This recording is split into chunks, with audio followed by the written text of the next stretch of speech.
Greetings, boys and girls. Welcome to English 1000. Now, if you turn to page 4 of your syllabus, you'll see a list of required reading assignments that you won't actually read yourself. Yeah, you can stop playing yourself. I know you're not actually going to read what's assigned. I mean, who wants to pass a midterm or final by reading? Not me. So I'm going to do you guys a favor. Welcome to Literature, where we make your lives easier by giving you the rundown and more of classic novels assigned by your professors. The entire book of Inferno by Dante Alighieri was a literary protest to the church in 1320. Dante Alighieri himself was at odds with the church and was exiled due to allying himself to opposing political views, and that is why the epic poem has several notable political figures are placed in hell. The story starts off with Alighieri using himself as the protagonist of the story as he is walking a path in the dark woods, but his path is then blocked by 3 beasts, a leopard, lion, and she-wolf. As his path is blocked, he is then met by Virgil the poet and introduces himself as Dante's guide to the mountaintop, the symbol for paradise or heaven, so that Dante may reunite with his lost love, Beatrice. Dante and Virgil then embark on their descent into hell on Good Friday. Hell has a total of 9 circles, and throughout these circles Dante sees unspeakable horrors and at first pities the souls of the damned. But then farther into hell he travels, the more he feels as though these punishments are warranted as he's beginning to see the political figures being judged for their sins on earth. Notable famous figures that Alighieri writes into hell include Farinata degli Uberti, Brunetto Latini, Pope Nicholas III, and Francesca da Rimini, just to name a few. After descending through the 9 circles, Dante emerges on the other side of the world on the morning of Easter Sunday. This is where the story of Inferno ends, and the story continues to the next part of the epic poem, Purgatory. So what do you think about Dante's Inferno?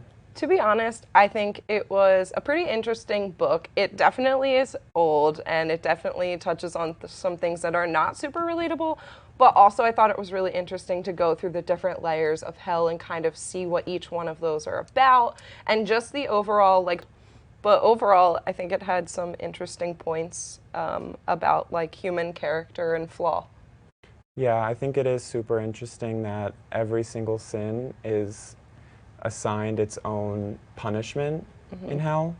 And I also think it is a story about Dante's progression and his maturing.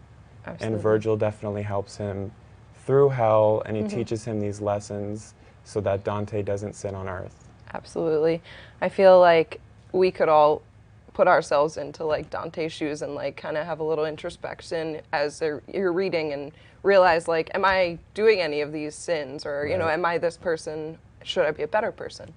And at the time, it was interesting, if you put it into perspective, people actually believed and they read this as, you know, something that really could happen in hell because of the realistic punishments and the gruesome things that people have to go through when they're sent to hell.